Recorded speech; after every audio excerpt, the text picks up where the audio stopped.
Today, we're taking a closer look at Sarah Ferguson, the Duchess of York. Yes, specifically her recent, very open discussion about facing two cancer diagnoses back to back. That's right. Breast cancer in 2023 and then skin cancer in 2024. We're mainly drawing on her interview with The Times from yesterday, April 23rd, 2025. And maybe some bits from her podcast too, Tea Talks, where she's touched on this before. Exactly. So the plan today is to sort of understand her experience, beyond just the headlines. And maybe connect it to that wider picture of cancer diagnosis, survivorship, especially how other public figures have navigated it. Yeah, it's a tough subject, but hearing these stories, Right. it's important. So where do we start? That initial impact. I think so. The speed of the second diagnosis is quite striking. Definitely. And she really didn't hold back in the interview, did she? Saying it felt like a death sentence. And also like a bomb going off in my life. That's incredibly stark language. It really brings home the psychological shock, doesn't it? Yeah. Getting news like that twice, so close together. Absolutely, that feeling of being completely overwhelmed, that fear.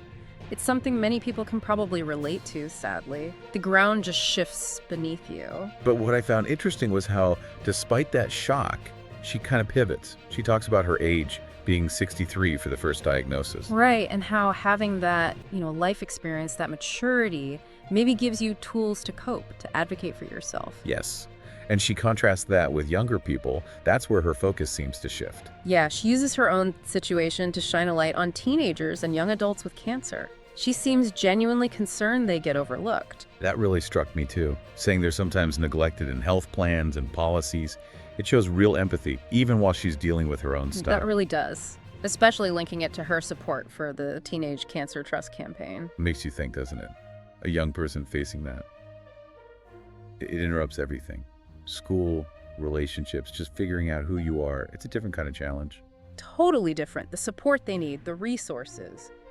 It's not the same as for an older adult or a child. Her advocacy there feels really significant. So let's rewind a bit to that first diagnosis, the breast cancer in 2023. Key point there was early detection, right? Yes, found during a routine mammogram, which is such a vital reminder about screening. And she had a single mastectomy then. Later on her podcast, I think it was July 2023, she talked about accepting a new you. That adaptation process, learning to live with the changes physically and maybe mentally too, it's a huge part of the journey for many. And she stressed appreciating life, not getting complacent. That often comes through in these stories, that shift in perspective. Definitely, a kind of recalibration of priorities. Then, barely 6 months later, January 2024, the skin cancer news. Malignant melanoma. And the way it was found is quite something during analysis of moles removed as part of the reconstructive surgery after the mastectomy. Wow, so the treatment for the first cancer led directly to finding the second. It's almost unbelievable. It really highlights how vigilant you and your medical team need to be. Her spokesperson mentioned more checks were happening, ensuring it was caught early. And despite how, distressing that must have been, getting another diagnosis so soon, reports said she was keeping her spirits up. That resilience is incredible, isn't it? Facing that second blow, but still seemingly finding that inner strength. It really is. And this kind of brings us to the part of the article that lists other public figures, connecting her journey to theirs. Right, and looking at those stories together, you start seeing these recurring themes, don't you? Yeah, definitely. Resilience is a big one. Early detection keeps coming up, how it impacts identity. Advocacy, too. Yeah. And the importance of having people around you, that support system. Let's maybe touch on a few.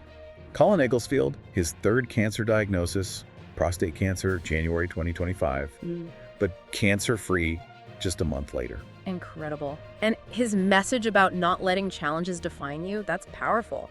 It shows recurrence is a reality, but so are positive outcomes with modern treatments. Then there's Jerry Turner from The Golden Bachelor, diagnosed with Waldenstrom's macroglobulinemia, December 2024. Yeah, and he described it feeling like 10 tons of concrete.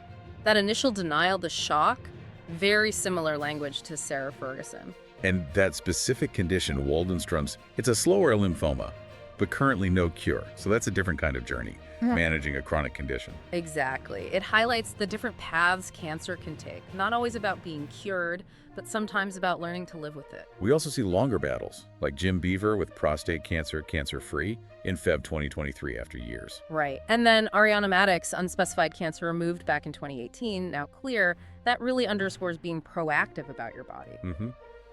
And Marcy Cross, anal cancer survivor, she talked about feeling liberated after sharing her story in 2018. That sense of reclaiming yourself after a private battle, it resonates. Sharing can be incredibly empowering, part of the healing. There are so many examples in the piece. Dustin Hoffman, surgically cured. Hugh Jackman, constantly reminding people about sunscreen after multiple basal cell carcinoma treatments. Yeah, Jackman's advocacy there is great. Using his platform for prevention, basal cell is common, often treatable, but his vigilance is key. And Camille Grammer, endometrial cancer, then skin cancer, celebrating being cancer-free. Kobe Smulders, ovarian cancer at 25, then having children. Such stories of resilience. And Michelle Monaghan getting a mole checked because her husband urged her. Turned out to be cancerous. Shows how important partners and loved ones can be in noticing things, encouraging checks. Absolutely. That support network again, Dr. Drew Pinsky, prostate cancer, Brooke Burke, thyroid cancer, Angie Everhart. So many different types, different experiences. Christina Applegate, breast cancer, double mastectomy. Michael C. Hall, Hodgkin's lymphoma during his show's hiatus. Ewan McGregor, mole removed. Sheryl Crow, breast cancer back in 2004. Michael Douglas, throat cancer. Edie Falco, Anderson Cooper, Kylie Minogue. The list goes on. Barry Watson, Hodgkin's at 28. Now, Maura Tierney, breast cancer diagnosis led her to leave a role.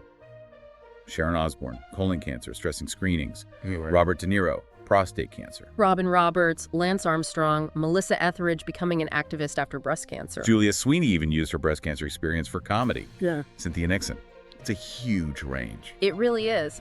But across them all, you see that fight, that adjustment, the importance of catching things early whenever possible. So if we try and sort of pull this all together, thinking about Sarah Ferguson and all these other stories, what are the main takeaways for you? Well, I think firstly, Sarah Ferguson's honesty about the initial shock, that raw emotion. It reminds us how devastating this news can be. Right, that bomb going off feeling. Exactly. Secondly, her focus on young people. That's a really valuable piece of advocacy, highlighting potentially unmet needs. Definitely. And then looking at all the examples together, it just hammers home those themes. Resilience, definitely. Early detection critical. How cancer changes your sense of self. And the power of sharing your story, like Marcia Cross or Melissa Etheridge, becoming advocates. And of course, needing that support system. Couldn't agree more. It all reinforces the need for awareness, for screenings, and just for supporting people going through this. Yeah, and Sarah Ferguson using her voice, especially for younger people, feels really important right now. It does. Sharing these experiences, even when it's difficult, helps break down stigma, encourage conversations, and maybe pushes someone to get that checkup. So perhaps a final thought to leave everyone with. Think about just how deeply a cancer diagnosis impacts every facet of someone's life. And how sharing these very personal journeys actually builds a kind of collective strength, understanding, and support. Yeah. What does it tell us really about our relationship with our own bodies and how vital it is to be proactive, engaged in our own health? Something to think about. Absolutely. Thank you for joining us for this deep dive.